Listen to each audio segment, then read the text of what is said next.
Students, इस video में हम रिवीजन असाइनमेंट 4 में इंक्लूडेड जो क्वेश्चंस थे उनको हम स्टडी करने वाले हैं। तो स्टूडेंट यहाँ पर जो रिवीजन असाइनमेंट में हमें क्वेश्चन थे, सबसे पहले क्वेश्चन है what are the factors affecting of register, यानी ऐसे कौन से फैक्टर्स हैं जो रेजिस्टेंस को क्या करता है, अफेक्ट करता है, यानी किसी भी रजिस्टर की रेजिस्टेंस को क्या करता है, अफेक्ट करता है। तो स्टूडेंट यहाँ पर अगर हम मान लीजिए क्या कहें, जो रेजिस्टेंस होता है, मान लीजिए कोई रजिस्टर है ये हमारा, और इस रजिस्टर का रेजिस्टेंस हमें देखना है कि किन फैक्टर्स पर डिपेंड करेगा। तो स्टूडेंट्स यहाँ पर हम ये समझ सकते हैं कि जो रेजिस्टेंस होता है कि जब इलेक्ट्रॉन्स इस तरीके से मूव करते हैं और वो इलेक्ट्रॉन किन्हीं पॉजिटिव आयन से टकरा जाए, वो इलेक्ट्रॉन्स क्या करें, किन्हीं पॉजिटिव आयन से, यहाँ पर इन पॉजिटिव आयन से क्या करे, वो टकरा जाए। तो इस कोलिजन के कारण हमें क्या मिलता था, रेजिस्टेंस मिलता था। तो स्टूडेंट यहाँ पर अगर हम रेजिस्टेंस के फैक्टर्स अफेक्टिंग को ऑब्जर्व करें, को स्टडी करें, फैक्टर्स अफेक्टिंग ऑफ रेजिस्टेंस, तो स्टूडेंट यहाँ पर हमारे पास 4 फैक्टर्स मिलते हैं। सबसे पहला तो स्टूडेंट कि ये जो कंडक्टर है, इस कंडक्टर की लेंथ, यानी जो रेजिस्टेंस होगा स्टूडेंट वो किसके डायरेक्टली प्रोपोर्शनल होता है, एल के डायरेक्टली प्रोपोर्शनल होता है। वो कैसे स्टूडेंट, देखिए अगर हम इस कंडक्टर को जितना ज़्यादा लेंथी ऐसे करेंगे उतने ही ज़्यादा ये क्या करेगा स्टूडेंट, कोलिजन करते हुए आगे चलेगा। कहने का मतलब क्या स्टूडेंट्स, अगर एक कंडक्टर की लेंथ ये है और एक कंडक्टर की लेंथ मैंने 2 गुना कर दी, तो इसका मतलब यहाँ पे कोलिजन कम होंगे और यहाँ पे कोलिजन देखिए स्टूडेंट ज़्यादा होंगे, क्योंकि ज़्यादा डिस्टेंस ट्रेवल करनी पड़ेगी उस इलेक्ट्रॉन को, तो कोलिजन भी ज़्यादा होंगे, और कोलिजन ज़्यादा होंगे तो रेजिस्टेंस भी ज़्यादा होगा। तो कह सकते हैं स्टूडेंट यहाँ पर कि resistance is directly proportional to length, directly proportional to length, यानी लेंथ इंक्रीज तो रेजिस्टेंस भी इंक्रीज। सेकंड फैक्टर है स्टूडेंट यहाँ पर एरिया, सेकंड फैक्टर है स्टूडेंट यहाँ पर एरिया।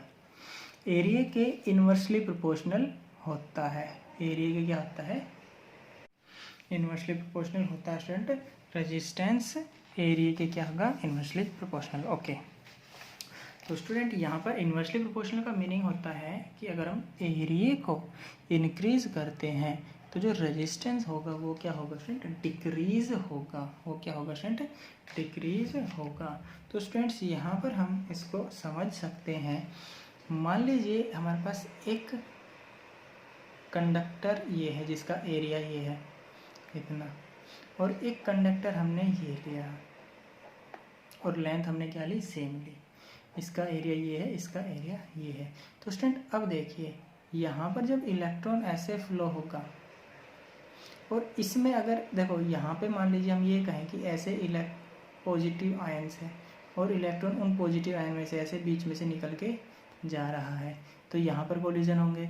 और अगर मैं इसको ऑब्जर्व करता हूँ, एरिया क्या है यहाँ पे ज़्यादा है, तो अब इलेक्ट्रॉन यहाँ पे आसानी से क्या है, निकल सकता है, क्योंकि यहाँ पर एरिया बहुत ज़्यादा है तो इलेक्ट्रॉन के पास स्पेस बहुत ज़्यादा होता है कि वो बिना कोलिजन के ही, या फिर कह सकते हैं कम कोलिजन करके आगे चला जाए। लेकिन अगर वहाँ पर एरिया कम है स्टूडेंट, तो वहाँ पर कोलिजन होने के चांसेस क्या हो जाते हैं, उतने ही ज़्यादा इंक्रीज हो जाते हैं। तो स्टूडेंट यहाँ पर कह सकते हैं कि अगर हमारा एरिया इंक्रीज होगा तो जो रेजिस्टेंस होगा वो क्या हो जाएगा स्टूडेंट, डिक्रीज होगा।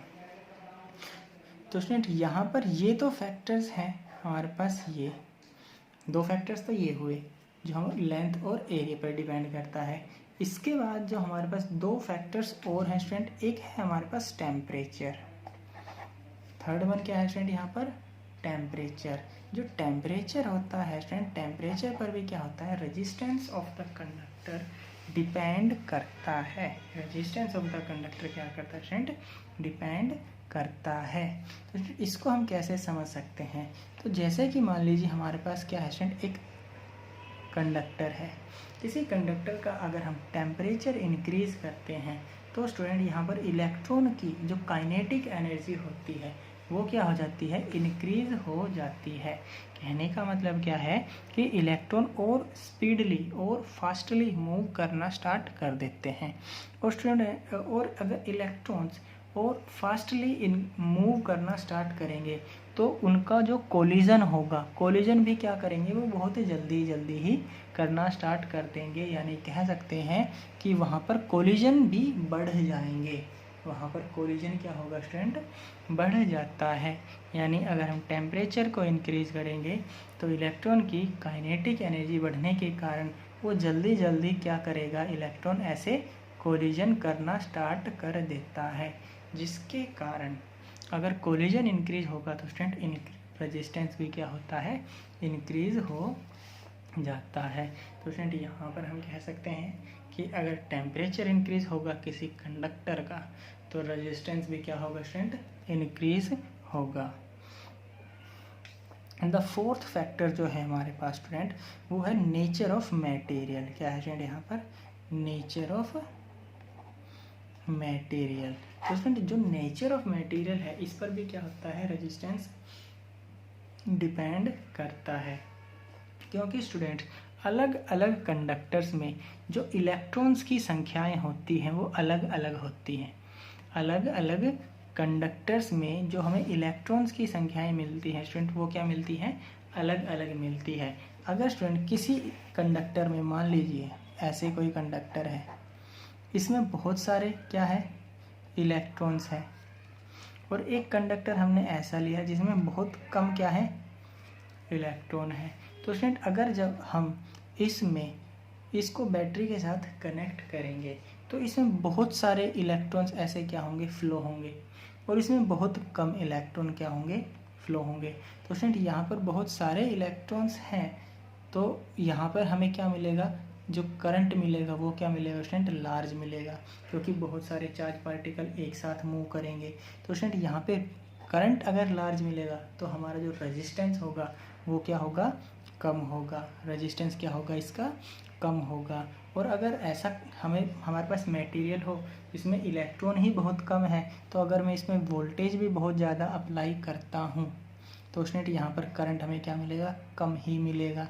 तो अगर करंट कम मिलेगा तो स्टूडेंट यहाँ पे इसका मतलब ये हुआ कि इसका जो रेजिस्टेंस होगा वो क्या होगा, ज़्यादा होगा। इसका जो रेजिस्टेंस होगा क्या होगा, ज़्यादा होगा। तो हम कह सकते हैं स्टूडेंट यहाँ पर नेचर ऑफ मटेरियल पर भी रेजिस्टेंस क्या करता है, डिपेंड करता है। ओके स्टूडेंट, तो यहाँ पर हम क्या कर सकते हैं, इन फैक्टर्स को कंबाइन करके हम क्या कर सकते हैं, एक फॉर्मूला ड्राइव कर सकते हैं स्टूडेंट। यहाँ पर हमें पता है R directly proportional to L, अभी हमने देखा, and inversely proportional to A। तो जब हम इसको कंबाइन करते हैं L/A और जब साइन ऑफ प्रोपोर्शनैलिटी को हटाते हैं तो यहाँ पे हमारे पास क्या आता है स्टूडेंट, एक कांस्टेंट आता है, जिसको ये हमारे पास क्या है, एक कांस्टेंट आया जिसको हम कहते हैं रेजिस्टिविटी। क्या कहते हैं स्टूडेंट, रेजिस्टिविटी। और इसका जो नाम होता है ये स्टूडेंट, ये जो हमारे पास ये जो सिंबल है ये एक ग्रीक लेटर होता है, और इसको जो साउंड किया जाता है, इसको जो बोला जाता है, इसको बोला जाता है रो। क्या बोला जाता है, रो। तो स्टूडेंट ये जो रो यानी जो रेजिस्टिविटी है, ये हमारे पास रेजिस्टिविटी के लिए एक फॉर्मूला आ जाता है यहाँ पर। ये क्या स्टूडेंट, यहाँ पर रेजिस्टिविटी। तो इस रेजिस्टिविटी को भी हम यहाँ पे क्या कर सकते हैं स्टूडेंट, डिफाइन कर सकते हैं। इस रेजिस्टिविटी की यूनिट फाइंड आउट कर सकते हैं, क्योंकि यहाँ पर स्टूडेंट क्या है कि आगे जो क्वेश्चन है, what is resistivity, give the unit of resistivity and define the unit of resistivity. तो स्टूडेंट हमें क्या करना है, इन टर्म्स को डिफाइन करना है। तो स्टूडेंट यहाँ पर अगर हम ये कहें रेजिस्टिविटी क्या होता है, तो सबसे पहले इस रेजिस्टिविटी के लिए एक फॉर्मूला बनाते हैं। अगर हम यहाँ पे रेजिस्टिविटी को फाइंड आउट करना चाहते हैं तो ए यहाँ पे मल्टीप्लाई होगा, एल नीचे डिनोमिनेटर में आएगा, तो हमारे पास ये हो गया फॉर्मूला ये रेजिस्टिविटी के लिए।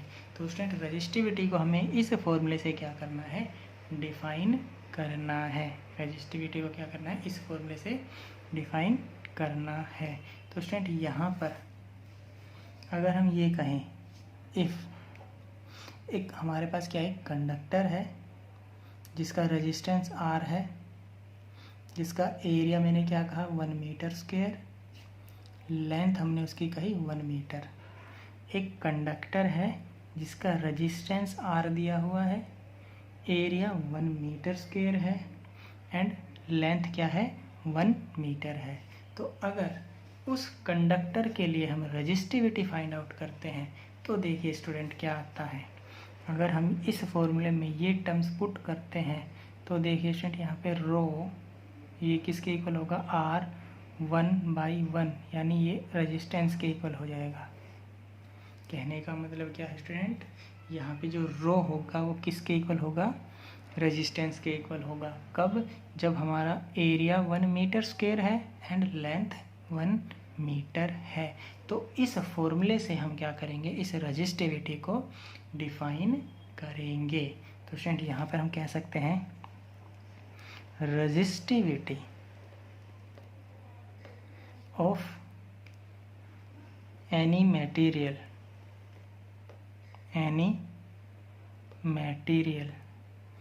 is equal to its resistance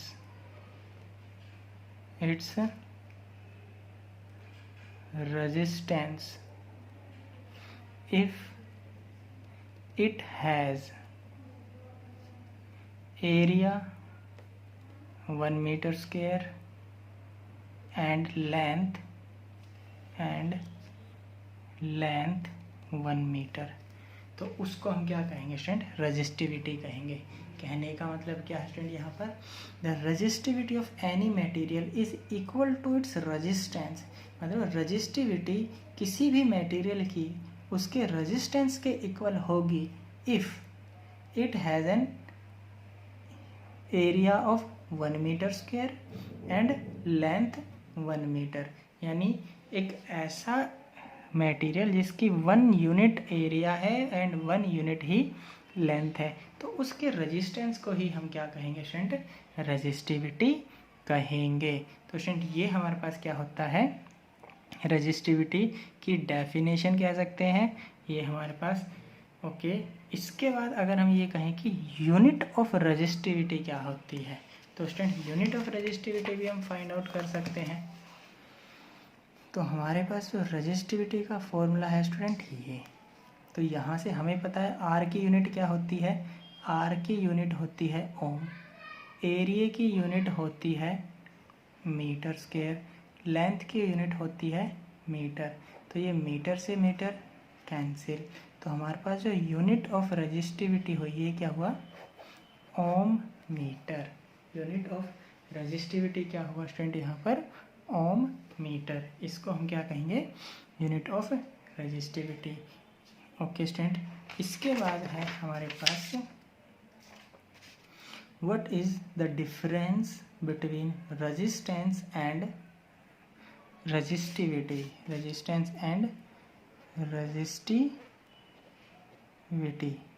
तो स्टूडेंट यहाँ पर जो हमने ये पढ़ा रेजिस्टेंस एंड रेजिस्टिविटी, इसमें बेसिक डिफरेंस क्या होता है ये हमें समझना है। तो स्टूडेंट यहाँ पर अगर हम ये कहें R यानी रेजिस्टेंस और रो मतलब resistivity,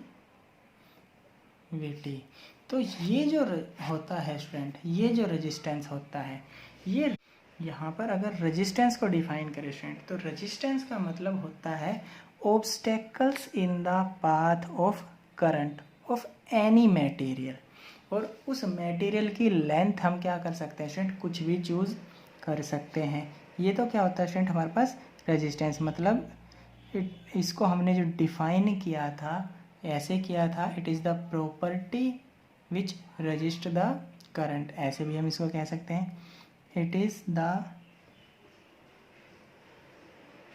property which resist the current, resist the current। और ये स्टूडेंट कितने भी हम क्या कह सकते हैं, ये जो अगर लेंथ को इंक्रीज करेंगे तो हमारी जो रेजिस्टेंस होता है इंक्रीज हो जाता है, यानी लेंथ पर डिपेंड करता है, एरिया पे भी डिपेंड करता है। लेकिन अगर हम रजिस्टिविटी को कहें तो स्टूडेंट अभी हमने डेफिनेशन देखी थी, it is the resistance of, it is the resistance of unit length and unit area of conductor. यानी स्टूडेंट अगर हम रेजिस्टिविटी को कहें तो एक यूनिट लेंथ और यूनिट एरिया वाले कंडक्टर के रेजिस्टेंस को हम क्या कहते हैं, रेजिस्टिविटी कहते हैं। और जो रेजिस्टेंस होता है वो किसी भी लेंथ के लिए हम निकाल सकते हैं, किसी भी एरिया के लिए क्या कर सकते हैं, फाइंड आउट कर सकते हैं। और फ्रेंड अगर और फैक्टर्स की बात करें तो ये क्या होता है, it depends on length and area. ये जो रेजिस्टेंस होता है स्टूडेंट ये क्या करता है, ये लेंथ और एरिया पर डिपेंड करता है। लेकिन अगर स्टूडेंट हम रेजिस्टिविटी को ऑब्जर्व करते हैं, it does not depend, it does not depend on length and area, length and area. तो स्टूडेंट ये अगर हम किसी भी कंडक्टर का लेंथ और एरिया चेंज करते हैं तो रजिस्टिविटी चेंज नहीं हो सकती। लेकिन स्टूडेंट अगर हमने लेंथ और एरिया चेंज किया तो रेजिस्टेंस क्या हो जाएगा, चेंज हो जाएगा।